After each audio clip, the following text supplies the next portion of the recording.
Help me to always be humble, to reach out to the poor. Help me to know simplicity, to meet it at the door. Help me to always be worthy, to be what I should be. Help me to have the patience to see what I should see. Help me to always be honest, to often speak your name. Help me to gently hasten to give you all the fame. Help me to be a servant, to always do your will. Help me to quietly listen, to hush up and be still. Help me to be assertive, to calm the angry tongue. Help me to fight adversity, to glorify your Son.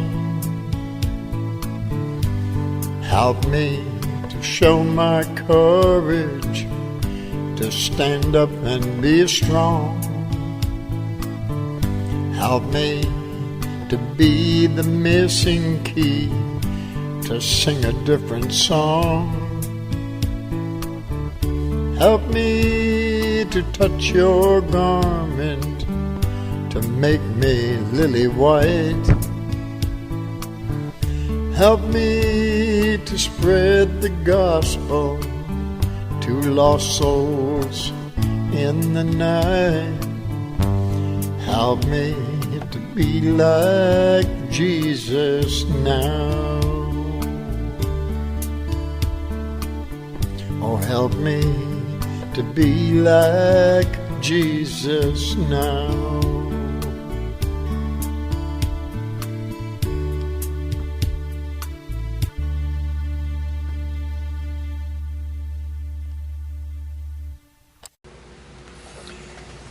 Good evening, and welcome to More Moments with Jesus.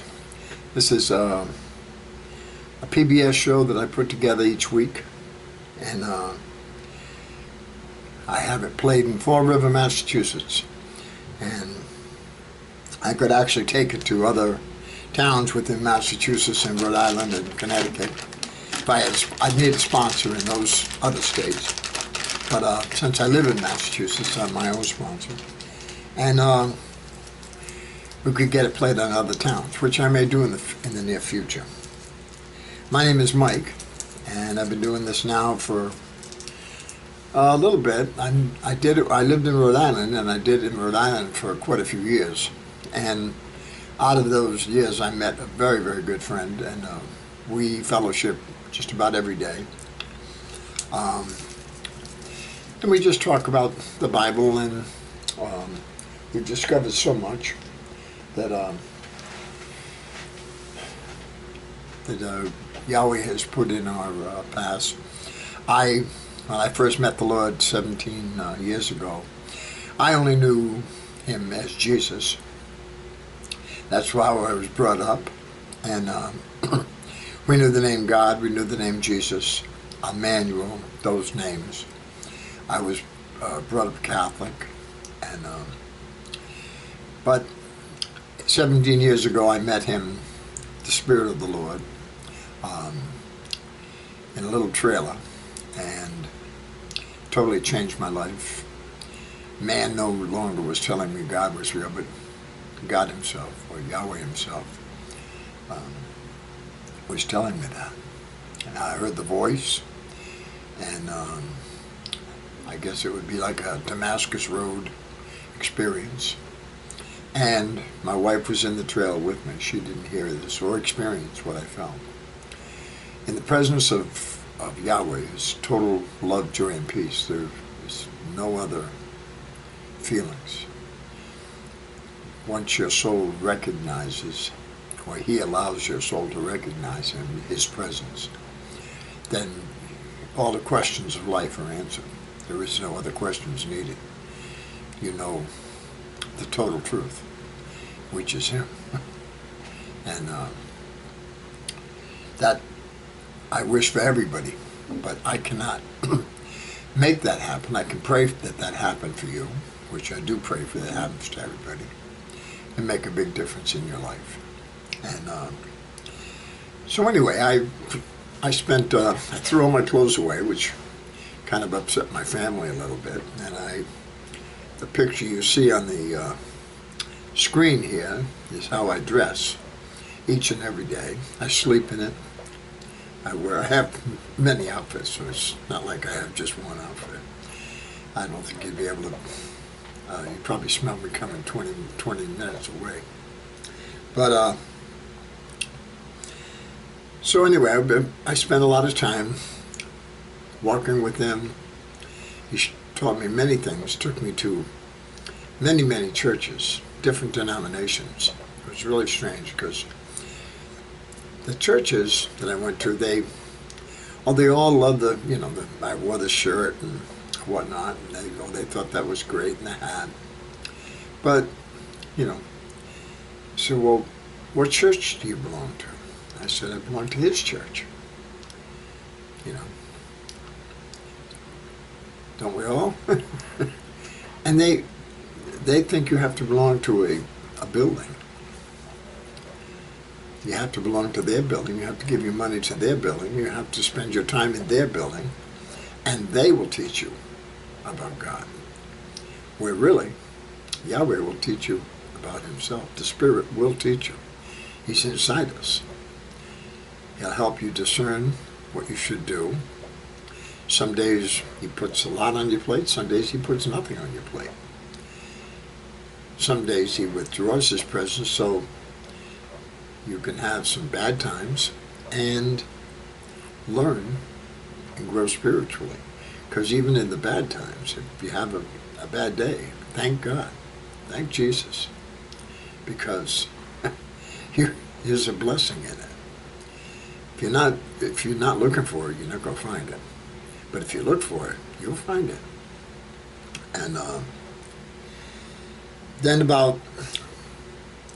probably about a year and a half later, or a year and a half back, I was visiting with my friend, and he was always, he always talked about the Bible. Now, I had a couple of other little books I was reading, because when I had my experience, I asked for something to read. All our books were in storage, because we were in a little trailer in a campground. And so I asked for something to read, and lo and behold, the next day in the mailbox comes these books. One was called God Calling, and it was a daily devotional type thing. But I started reading it, and I couldn't put it down. I just kept reading it. Then I started going to stores, to the bookstores, buying copies and giving them out to people. I could hear the Lord talking right off the page. And it was, but I realized after a while that maybe everybody didn't hear the same thing. I did. And a lot of those pages helped me immensely. They still do today. But a year and a half ago, like I said, I was at my friend's house, and he brought up we were talking about the Bible, and he brought up some points in the Bible, and we were back in Genesis, which is the beginning of the Bible. And he pointed out a couple of things in Genesis that no one had ever pointed out before.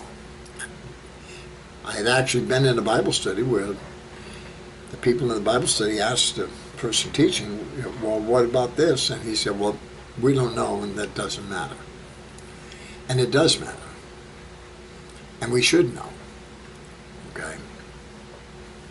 There's a lot more about the Bible that's being taught to Christians in the churches.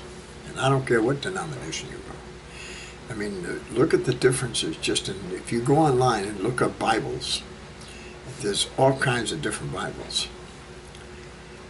They're all Christian Bibles, all right? But if you took a verse out of one and read it in every other Bible, which is like 20 or some different Bibles, it'll be a little different. Some of them say pretty much the same thing. Some of them have changed the words totally. They've changed the interpretation of it totally. I feel bad for the people reading those because they're not correct. At least in my opinion, they're not correct. I think in Yahweh's opinion, they wouldn't be correct also. But anyway,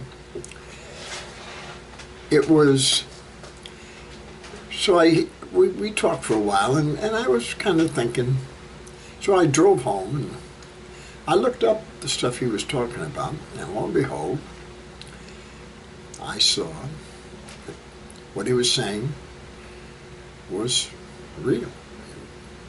It was something that they don't teach you in church. And I called him up and said, you know, you were right. And he was like, wow, you actually get it. I said, well, I got it because Yahweh opened my eyes to it through him. And we've been talking about it ever since. And we branched out. There's a network out there on the internet. You can go to Eurofolk Radio, or you can go to, and a lot of these, they're called two-seat identity pastors, or something like that. I'm very new at this, so if I make mistakes, please excuse me. But anyway, you can go to these places, and they're teaching about the Bible much different than you're going to hear it in church. Churches, they're teaching it as they were taught in seminaries or wherever they went to get their approval from man to, you know, teach people what God means or meant in the Bible. And I think that, myself personally, I think people should let the Spirit teach them what God meant. He's quite capable, much more capable than man. And it's just like the name of the name of the Creator. Back, there was a piece of Paleo-Hebrew text found and had the name of the Creator in it. Now, they don't have vowels.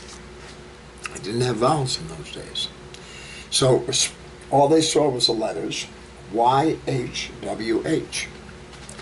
And someone, when vowels came about, they put in the vowels A and E. Now, why those two vowels, I don't know. I don't know who put them in. But it spells the name Yahweh, which is the Creator. Now, the word God is a pagan term. And that was brought into the Christian religion back in Constantine's days. And Constantine, he felt that if the churches used the name God, which is, could, you know, they had God of the sun, God of the moon, people were, back then, were used to the name God. So you could say this was your God, and people would give you money. So he looked at that as a moneymaker, and that's how it weaseled its way into the Bible. Okay, there, and I've always had a question, and I've done some research on it. It's, you know, you could, again, they say that the book of Genesis was written by Moses. And there was actually no concrete proof that it was. It's assumed, the scholars assume, that it was the first book of the 5 books that he wrote. But there is really no proof of that. Yet the world has accepted it.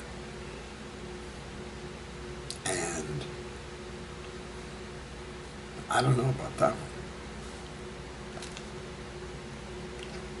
It's printed right now. I got a King James version. And if you look at the first book, it says the first book of Moses, called Genesis. It's right in print.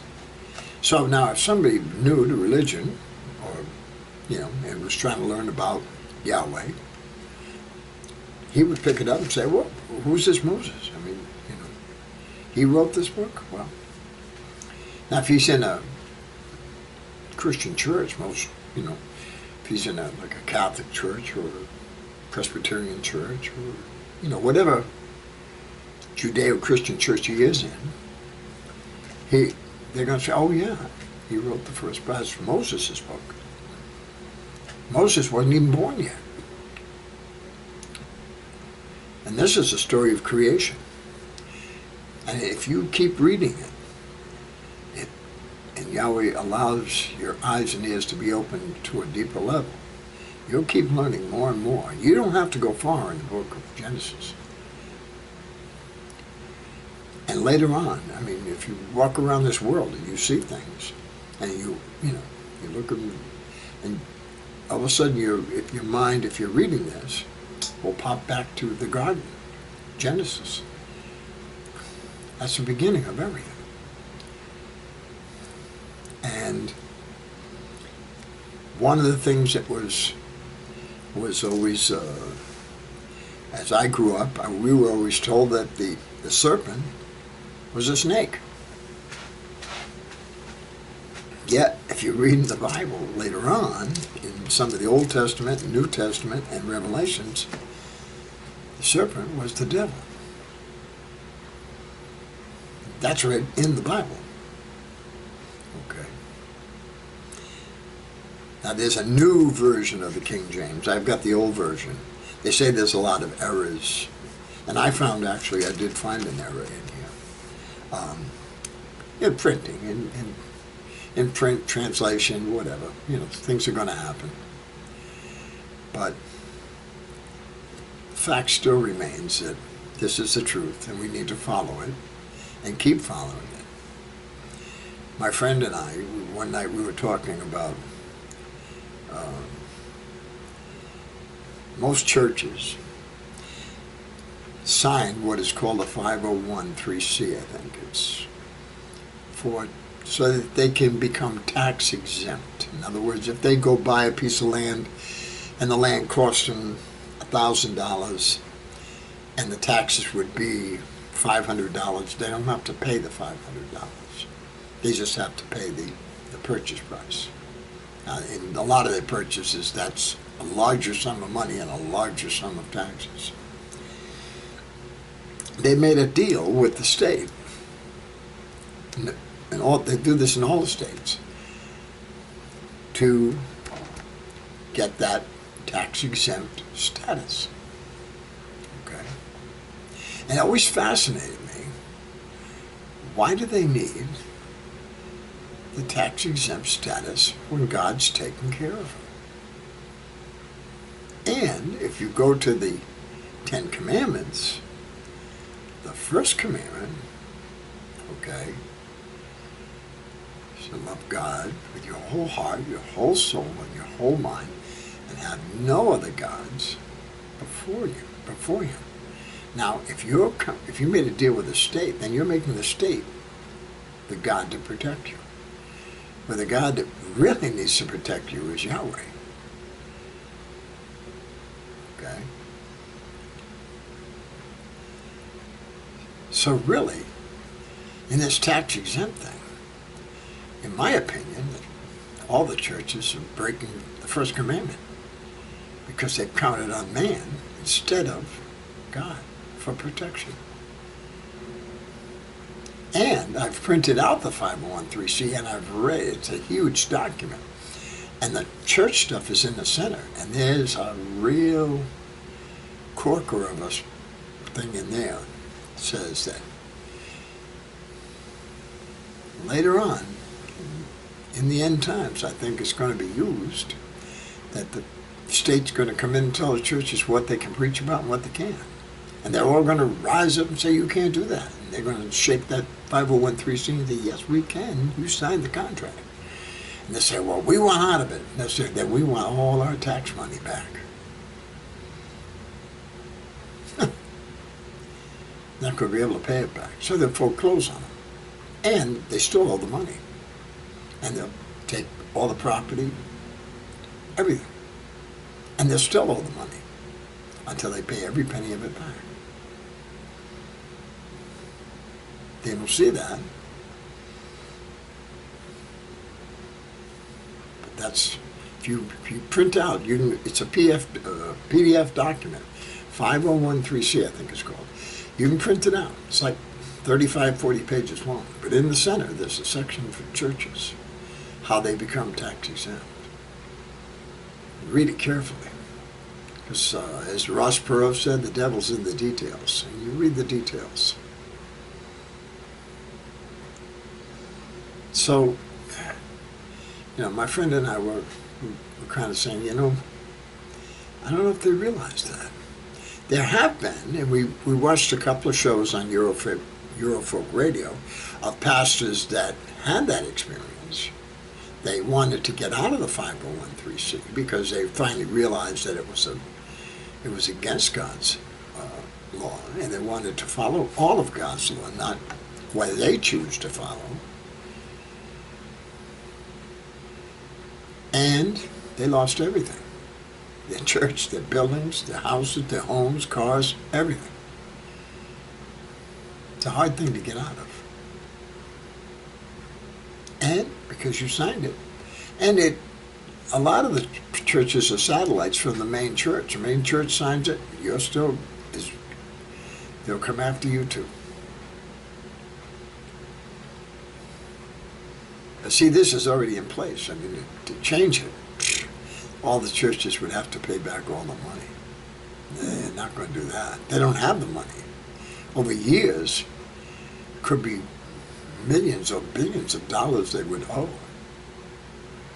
which they don't have. Church, people going to church is diminishing, not increasing. People reading their Bibles is decreasing. And everyone should be reading their Bible every day. Not once a week. Not maybe at a Bible study. But every day. And you should be sitting with the Lord, Yahweh, Yeshua, Jesus, whatever, Emmanuel. I'm not going to get into the name game because that's a whole study in itself. Like I said, when I met the Spirit of the Lord in the trailer, my wife said, what's wrong? Because I was crying uncontrollably. And I said, it's Jesus. It's really Jesus. It wasn't no priest sitting there telling me, hey, Jesus exists, or some Christian saying Jesus. It was Jesus himself, or Yeshua. Some say it's Yahweh. But whatever it was, it's total love, joy, and peace.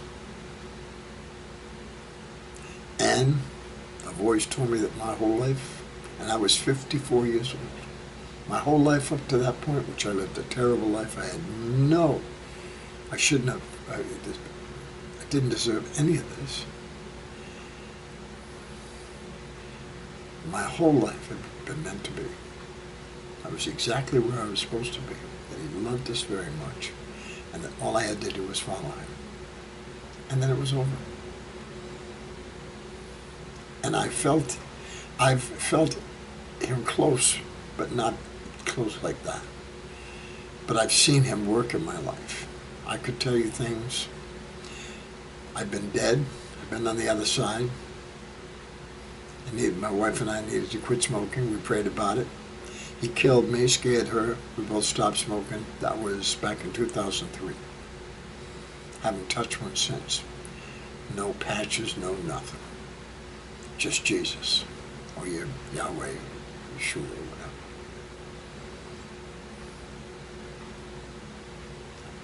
I tell this, I've told this story to many people, and I keep repeating it a lot of times on the show, and I talk about Genesis a lot too. Now, you couldn't say enough about Genesis, okay? God created the serpent, or the devil. He created him in heaven, okay?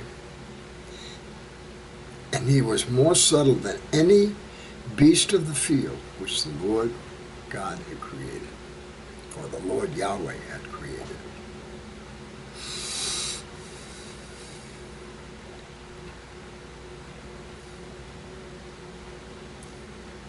More subtle, more crafty. But he was jealous of Adam, Yahweh's piece de resistance, or whatever they call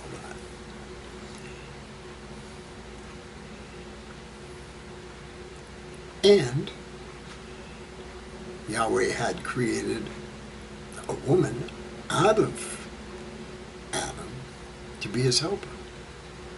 Devil's kind of jealous of that one too. But the woman was weak. And Adam had already told her. God had already told, Yahweh had already told Adam, don't eat of the tree of good and evil. Adam told the woman, don't eat of that tree. Now the devil went after Eve, said, oh, well, God doesn't want you to eat of that because then you'll be like God. And you'll know everything. Okay? And she did. And her eyes were opened, and she knew good and wrong, good and evil. And she turned to Adam and got him to go along with her. Now, out of this, if you read it in the Bible, it sounds like, you know, they're just eating a bunch of fruit here. I think there was more going on than fruit. It doesn't say it specifically. You have to get a concordance out, and the concordance is an explanation of the Greek and the Hebrew terms. Like, take the word tree. Well, what does it mean in Hebrew? What does it mean in Greek? You can look it up. Doesn't always mean a piece of wood with branches out and leaves. It can mean man. It can mean a person. Now the devil was an angel, God's creation. He could take on any form. Any form. So he could look like the most handsome hunk of man that any woman would want. He's portrayed as a snake, but he can take on other forms. Now, what form he took on to Eve when he was doing this, the Bible doesn't tell us. Okay. But he was crafty and sneaky, and very jealous and angry. And Adam, he felt he should be in that position. So he was trying to get in there. Now, if you go to Eurofolk Radio and listen to some of the two-seed pastors that preach there, they talk about that there was a sexual relation between the devil and Eve. Therefore, she got pregnant by the devil. Now that ended his choice, so he left. He had already planted his damage. Then she, knowing pleasure that way, where was she going to get pleasure again like that? She had to go to Adam to get it. So Adam knew her, and his seed got in there, and she got another baby got fertilized. Now she got two children. Again, the Bible doesn't specifically state these things. But if you read it, if you go to Genesis 6:15, Genesis 3, verse 15, this is Yahweh talking to the serpent. And Yahweh says to the serpent, I will put enmity, between thee and the woman, and between thy seed and her seed. Now, here's Yahweh telling everyone in this book, which is God's rules and law and the way we're supposed to live, that the devil, the serpent, had seed. Okay? It shall bruise thy head, and thou shalt bruise his heel. So there'll be a war between the devil and man. Not the devil, but between his children. Which one of them was inside Eve, along with pure line, the Adamic line inside her was from Adam. When she, if you go to chapter 4, it says, and Adam knew his wife, and she conceived and bare Cain, and said, I have gotten a man from the Lord. And then it just goes right on again. It says, and again, bar his brother Abel. Now, it doesn't say they got together again. So it indicates that she had two children inside her. They weren't twins. They were from two different men. Now, if you look up on the internet, that's possible. A man's seed can live in a woman 3 or 4 days. If she ovulates again, she can get pregnant by 2 different men. And this has happened, okay? Even in this day and age. You can look it up. There's a name for it. But you can go into Google and do a search, and it'll come up with a whole bunch of links, and you can find the information. I've done it. It's there. Then it goes on, Abel was the keeper of sheep, but Cain was the tiller of the ground. Okay, and it came to pass that Cain brought of the fruit of the ground an offering unto the Lord. Not the first fruit, but a fruit. In other words, some of the fruit he brought to the Lord, or Yahweh, and said, here's my gift. Now Abel, he brought the firstlings of his flocks. The first. See, that's what we're all supposed to be doing. Always God first. Everything that we get, everything we have today, comes from Him. He's still control. This is His creation. This is His movie. This is His production. He and the devil are at war over it. The devil wants control over it. But Yahweh, you can't have control over something you didn't create. You can try, and He's doing a pretty good job of that. But in the end, he loses because it's not his creation. But it's got to play out the way God knows how it has to play out to get the results that need to be. Okay? Okay, so Yahweh accepted Abel's offering, but refused Cain's. Cain was wrought. The book says, and Cain was very wrought, and his countenance fell. And Yahweh said unto Cain, why art thou wrought? Why is thy countenance fallen? Now he already knew why, but he asked him. And Yahweh says, if thou dost well, shalt thou not be accepted? And if thou dost not well, sin lieth at the door. And unto thee shall be his desire, and thou shalt rule over him. Okay. Now, then Cain, now these weren't children anymore, these were men. There would have been other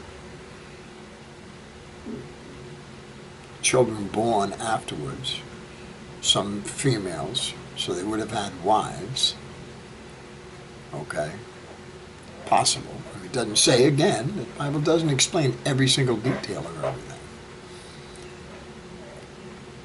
Okay, so Cain talks with Abel, his brother, when they were in the field. Then Cain rose up against Abel because he was angry at his brother, because his brother outdid him. Cain didn't like that because Cain was from a different seed. If Cain had been from Adam's seed, probably he wouldn't have been angry. He would have tried harder. But since he was of another seed, he was very angry. Angry enough to kill Abel.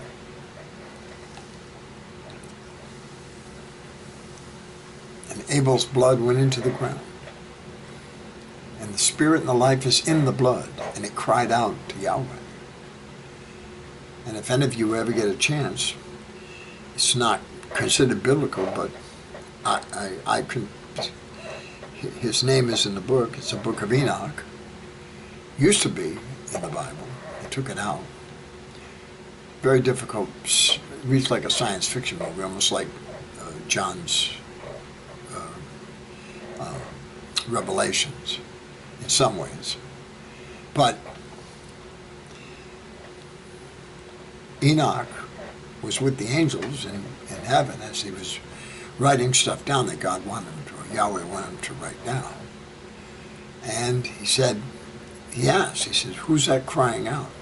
The angel said, that's Abel, crying out for vengeance against Cain. And he will cry out till the last day, until Cain's seed is wiped off the face of the earth. So these things reinforce that there's more going on in this than just everybody love everybody. There's so much more going on. I mean, this is, I have an hour's production here to put on. And this is just some of the stuff. It's like, I still have questions myself. And in fact, I'm going to be writing to one of these pastors that ask him about Nod. Well, because they said Cain went to live in Nod, because God banished him from the garden, and he went to live in Nod. Now there he got, so he must have had a wife, because he said, it says right in here, let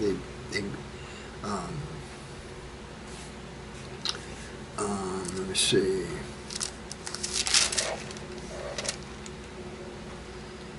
And Cain went out from the presence of the Lord and dwelt in the land of Nod on the east of Eden. And Cain knew his wife, and she conceived and bare Enoch. Okay, that was Cain's. So that would have been the first. Cain would have been the first of the devil's children, of the serpent's children. And Enoch would have been the second. And then they had more and more, and it kept growing. It was growing in this place called Nod.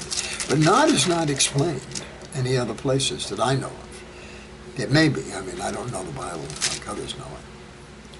I don't claim to. But because if you go back a little bit into chapter 3, toward the end, said, the Lord God said, behold, the man, which would have been Adam, is become as one of us. Now, the word us means Yahweh's up there with more than just himself. To know good and evil. And now, lest he put forth his hand and take also from the tree of life, which was also in the midst of the garden, and eat and live forever. Therefore, the Lord God, or Yahweh, sent him forth from the Garden of Eden to till the ground from whence he was taken. So outside the garden, he was taken and formed. Eve was never formed out of the dust of the earth. She was formed out of a bone rib, the short rib, which grows back. You can look that up on Google, and there's a sheath over the ribs. If the sheath remains intact, you take the bone out, a new bone will form inside that sheath. That's already proven. That's what happens. And the woman was formed out of that bone, which would have contained the bone marrow, the blood, and the tissue of who? Of Adam, who had the breath and life of who? Yahweh. So the woman was formed into a shape of a woman, able to reproduce, so Adam could have children. Adam called her a woman because she was taken out of man. But really, genetically, she's a man.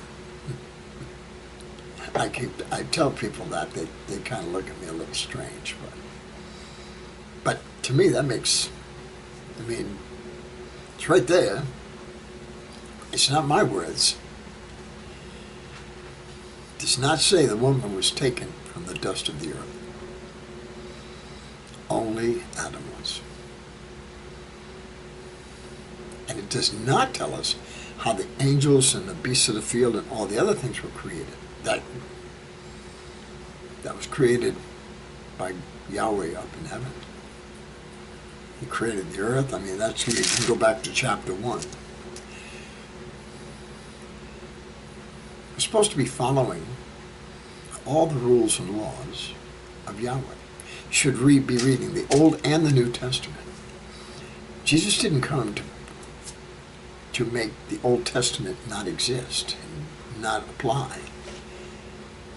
He even says that in the New Testament.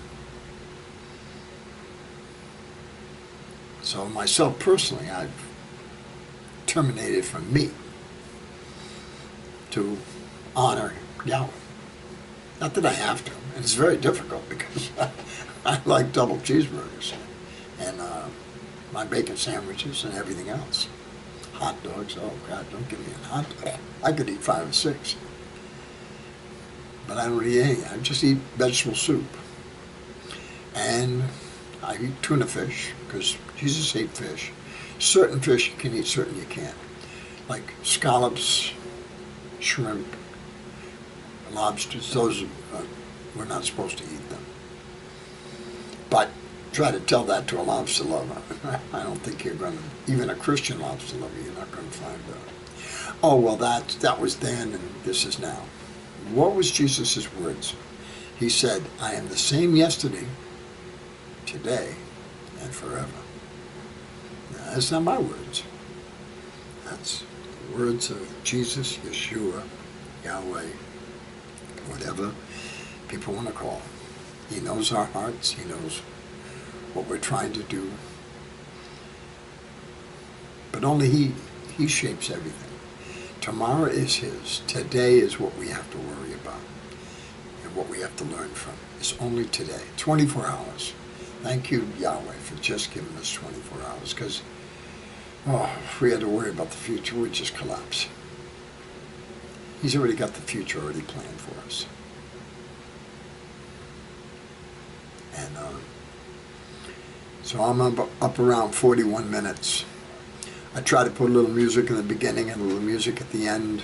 A couple of Christian songs that that I've written. I have some other Christian music too that I use. But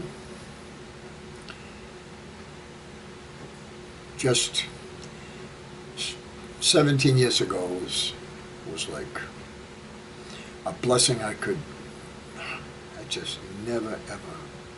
I didn't expect it. I didn't ask for it. Wasn't even going to church. Wasn't reading no Bibles. I was living the most simple life you could probably live on the face of the planet.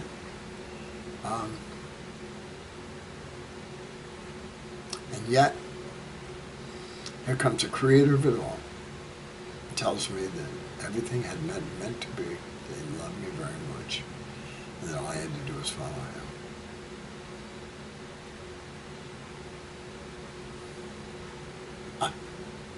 just, my wife, well, she says, I wish I could experience. I said, I wish you could too, but only Yahweh can give that. Yeah. That's throughout the Bible. I mean, I think Moses, and when he saw the burning bush and stuff, he didn't expect it either, you know. And the other prophets,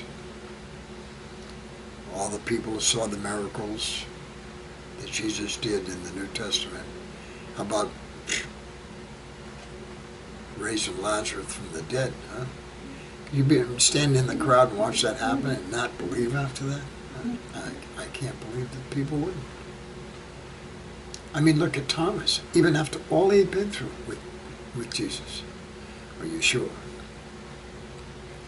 All he had been through, he still doubted.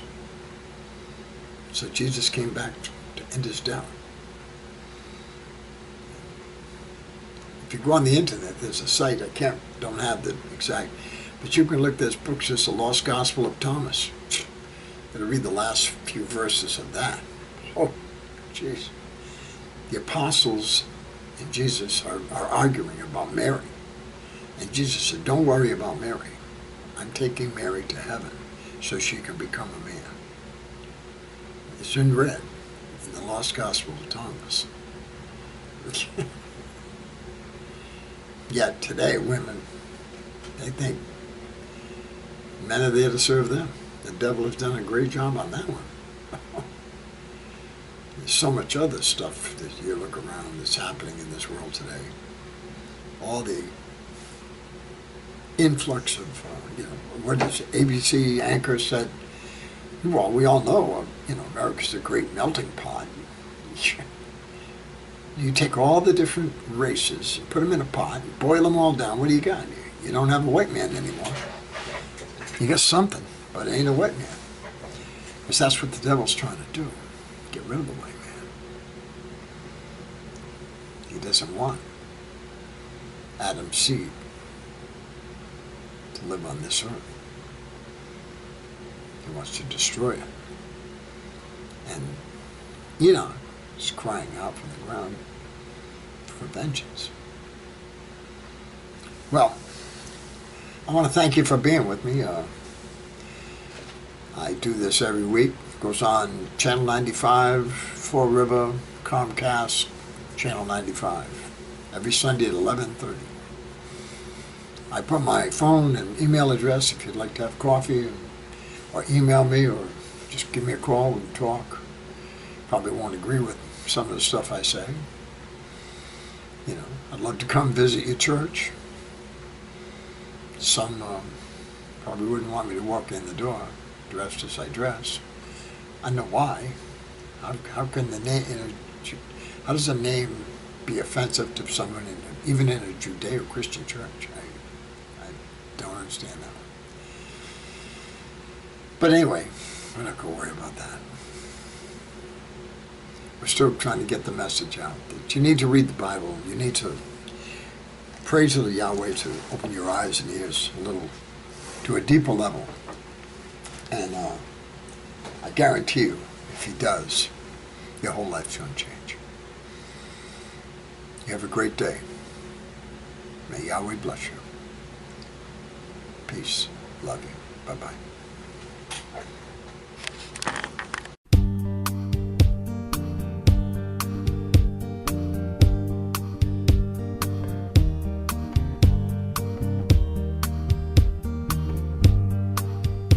I love you, won't you say you love me too? I need you, won't you say you need me too? I'll always be with you each moment of your day, and even while you're sleeping, I never go away. My love is unconditional. My peace flows free to all. my gift of joy will enter you as you surrender all. I love you, I love you. Won't you say you love me too? I need you, I need you. Won't you say you need me too? So listen to the prophets and listen to my son, and see the clear examples I have sent to everyone, for they will speak my truth to you of all you need to know, and they will show you how to live to win the glorious goal. I love you, I love you. Won't you say you love me too? I need you, I need you. Won't you say you need me too? For you were made to walk with me and never be alone. So take my hand and walk with me. Together we will roam. Be not concerned with things you see. Remember who you're with. My perfect love will cast out fears, so you can simply live. I love you, I love you. Won't you say you love me too? I need you, I need you. Won't you say